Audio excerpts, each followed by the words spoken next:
पश्चिम बंगाल सरकार का 14 दिन कंप्लीट हुआ और ये 14 दिन में कैसा था ये सफर, 14 दिन का सफर, इस बारे में बात करेंगे। हम लोगों के साथ इस वक्त मौजूद है पश्चिम बंगाल के मंत्री अग्निमित्रा जी। अग्निमित्रा जी, पहला तो सवाल है, 14 दिन बीता है पश्चिम बंगाल सरकार का, कौन सा जगह आपको लगा कि 15 साल में कुछ नहीं हुआ, कौन सा जगह देख के आपको लगा इधर ये होना चाहिए था, क्यों नहीं हुआ? 15 साल में तो बहुत कुछ नहीं हुआ। ऐसा नहीं है कि हर सरकार 100% काम करता है, ऐसा विषय नहीं है। लेकिन पिछला सरकार कुछ भी नहीं किया मुझे लगता है। स्पेशली हमारा जो 2 दफ्तर, उसमें लगता है कि महिला के ऊपर जो अत्याचार, एक महिला होने के नाते जो ज़्यादा फील करते हैं, सबसे वो लगता है कि ऐसा नहीं होना चाहिए था। ममता बनर्जी को पुलिस के ऊपर ज़्यादा एक्शन कार्रवाई एक्शन लेना चाहिए, कड़ा एक्शन लेना चाहिए था कि अगर कोई भी महिला के ऊपर अत्याचार हो, आप लोग 0 FIR लीजिए। आप लोग कोई धर्म, कोई पार्टी का रंग ना देख के आप लोग इन्वेस्टिगेशन कीजिए, हेल्पलाइन नंबर बनाइए, फास्ट ट्रैक कोर्ट्स लाइए, CCTV कैमरा लाइए। नहीं हुआ। आज urban development and municipal affairs, जो म्यूनिसिपल अफेयर्स मेरे दायित्व में है, आज भी इतना घर का समस्या, पानी का समस्या, टॉयलेट का समस्या, और फंड है। सेंट्रल बोल रहे कि जितना भी टॉयलेट चाहो अर्बन में हम लोग बना देंगे।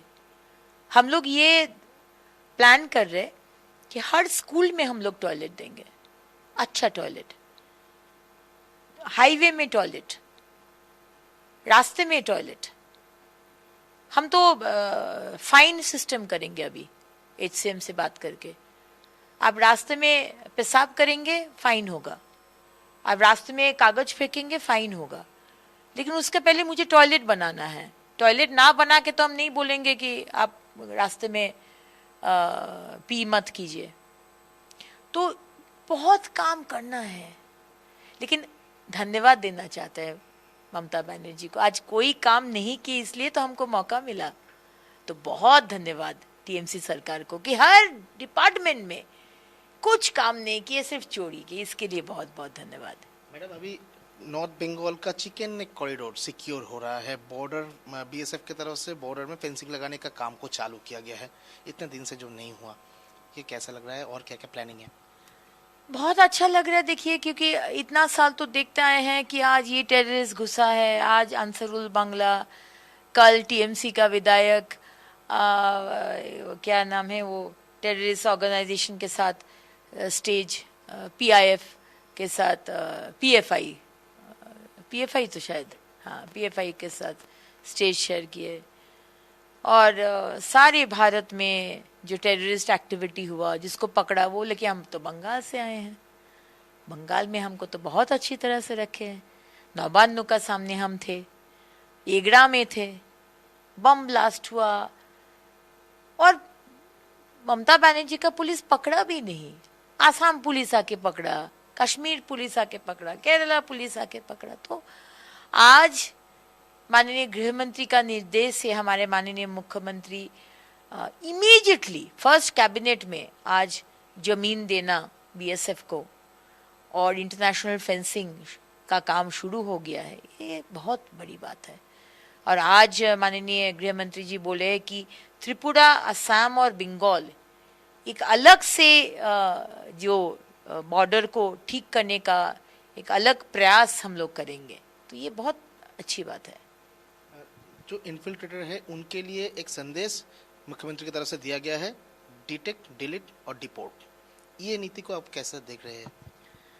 देखिए, ये तो बहुत ज़रूरी था, क्योंकि आज हमारे बंगाल तो कोई धर्मशाला नहीं है, कोई होटल नहीं है कि आप आ जाओ, रह जाओ, वोटर कार्ड, आधार कार्ड आपको बना दे और आप हमारी बच्ची, हमारे बेटे, हमारे हस्बैंड, हमारे मदर, हमारे फादर का जो मिलना चाहिए वो आप ले लो, दूसरा देश का नागरिक होगी। ऐसा तो नहीं हो सकता है। तो एकदम सही बात है, detect, delete, deport and delete, ये माननीय गृह मंत्री जी बोले हैं। हम लोग उनको खिलाना पिलाना, उनको लॉयर का फीस देना, ये सब सरकार की तरफ से खर्चा नहीं करेंगे। बस पकड़ो, अगर डिटेक्ट हो जाए कि ये दूसरा देश का है, बांग्लादेश या रोहिंग्या है, उसको बीएसएफ का हाथ कर दो। यानी कोई अरेस्ट नहीं, जैसे कि शुभेंदु अधिकारी ने कहा है कि कोई भी पुलिस के पास नहीं भेजेगा, बीएसएफ के पास भेजेगा पुशबैक के लिए। हाँ एकदम पुशबैक, ज़्यादा टाइम नहीं वेस्ट करना है, ज़्यादा प्रोसेस को बहुत बड़ा नहीं करना है। अगर सही डिटेक्ट हो गया कि वो हमारा देश का नहीं है, एकदम बीएसएफ के हाथ में दे दो। तो क्या 14 दिन में सरकार अभी सफाई का काम में जुटा हुआ है? हर तरह से सफाई तो करना ही है, उसके बाद तो अब नया काम करेंगे। अगर ड्रेन नहीं सफा करेंगे, अगर समाज को नहीं सफा करेंगे, अगर हमारा वोटर लिस्ट को नहीं सफा करेंगे, अब किसको अन्नपूर्णा भंडार मिलेगा? रोहिंग्या को तो नहीं मिलेगा, बांग्लादेशी को तो नहीं मिलेगा। आज जब वो मर गया है, जो वो स्वर्ग में चला गया, उसको तो नहीं मिल सकता है ना। आज जो इनकम टैक्स दे रहे हैं तो उसको तो नहीं मिल सकता है। आपके पास आप इनकम टैक्स दे रहे हैं, आपके पास शायद आईफोन है, आपके पास 2 व्हीलर है, 4 व्हीलर है, घर है, तो आपको तो 3,000 रुपया नहीं लेना चाहिए सरकार से, परंतु आपको बोलना है कि नहीं नहीं मेरे पास समर्थ है, आप 3,000 ले लो। तो ये सफाई का काम अभी चल रहा है। अच्छा, वंदे मातरम अभी पश्चिम बंगाल का स्कूल और मदरसा में चालू करने का जो बात कहा गया है, तो इसको किस तरीके से लागू किया जा रहा है, क्या क्या निर्देश है? देखिए, वंदे मातरम देश को वंदना करते हैं, तो देश तो हमारे माँ है। आप अपना माँ को पूजा करते हैं, आपका माँ हो, मदर हो, अम्मी हो, पूजा करते हैं, तो देश भी तो माँ है। तो देश को अगर आप बोलेंगे कि हम पूजा नहीं करेंगे, हम नहीं मानेंगे, तो ऐसा तो नहीं चलेगा। नियम सबके लिए एक है। अगर भारत में रहना है तो भारत का नियम फॉलो करना है, अगर नहीं फॉलो करना है दूसरे देश में चले जाओ, और भी तो देश है, चले जाइए। बहुत सारा देश आपको नागरिकत्व दे देगा, लेकिन देश में रहना है तो देश को आइन फॉलो करना है। ऑफकोर्स आप अदालत जा सकते हैं, वो तो गणतांत्रिक अधिकार है, लेकिन अगर आप बोलेंगे कि हम क्रिकेट मैच भारत हारेगा तो हम पटाखा पटाएंगे, पाकिस्तान जीतेगा तो हम लोग उल्लास मनाएंगे, हम देश को माँ नहीं बोलेंगे, ऐसा तो नहीं चलेगा। नियम सबके लिए एक है। अच्छा, किसी भी जगह पे अगर वंदे मातरम नहीं चलाया जाएगा तो सरकार किस तरीके से डिटेक्ट करेगा और क्या कार्रवाई किया जाएगा? देखिए, ये विषय इतना निटिग्रिटी में अभी हम लोग गए नहीं हैं। माननीय मुख्यमंत्री जी और हमारे शीर्ष नेतृत्व का ये निर्देश है, और ये सारे भारत में ये डिसीजन लिया गया है। अब जो फॉलो नहीं करेंगे उसको कैसे डिटेक्ट होगा, क्या होगा, ये आइन होगा, आइन का लिए आइन जैसा फॉलो करेगा। सामने तो बकरीद आ रहा है, तो गोहत्या को लेकर जो आइन लागू किया गया है, 1950 का आइन है, उसको फिर से इम्प्लीमेंट किया गया है बंगाल में, तो इसको किस तरीके से मेंटेन करने का आप लोग सोच रहे हैं? और अगर किसी भी जगह पर इस तरीके का कोई घटना घटे तो सरकार की तरफ से क्या तैयारी है?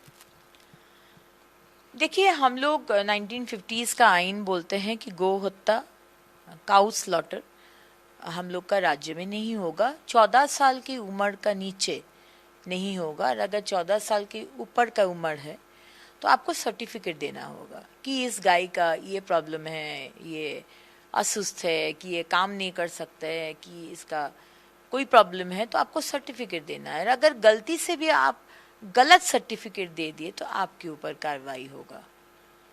ये हमारे राज्य का नियम तो आज से नहीं है, बहुत दिन से है। पिछला सरकार इसको लागू नहीं किया वोट बैंक के लिए।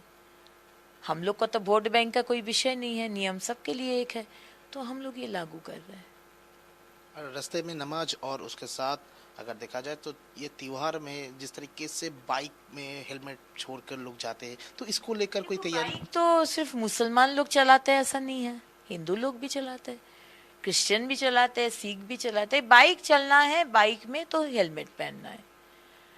आप कोई भी धर्म का हो सकते हो, रास्ता को बंद करके आप कोई भी फंक्शन नहीं कर सकते, वो रिलीजियस हो सकता है, सोशल हो सकता है, पॉलिटिकल हो सकता है। नियम सबके लिए एक है। आप माइक बजाएंगे 50 डेसिबल के ऊपर, आप माइक नहीं बजा पाएंगे। ये सबके लिए एक है। आप कोई भी धर्म का हो सकते हो, आप भाजपा का हो सकते हो, आप टीएमसी का हो सकते हो, नहीं चलेगा। ये हमारा माननीय मुख्यमंत्री जी का निर्देश। 15 दिन में पूरा सख्त कार्रवाई, यानी पूरा प्रशासन को पहले सख्त करना, उसके बाद लोगों के लिए काम करना, क्या यही मोटो है बीजेपी सरकार का? सख्त तो होने का दरकार नहीं पड़ता अगर हर सरकार, पिछला सरकार ये काम करते। नियम तो सबके लिए एक ही है। तो ममता बनर्जी बोलिए या ज्योति बासु बोलिए या बुद्धदेव बाबू बोलिए, क्यों नहीं किए? वोट बैंक के लिए, वोट पाने के लिए किसी धर्म को पूरा छूट दो और किसी धर्म को दबा के रखो, सबके लिए एक नियम मत रखो, ये तो गलत बात है।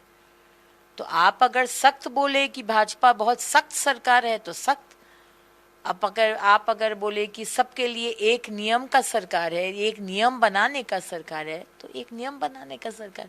आप जो नजरिया से देखेंगे एक डायमंड के तरह, आप उस तरफ से देख रहे हैं, आपको कुछ लग रहा है, हम इस तरफ से देख रहे हैं, हमको कुछ लग रहा है।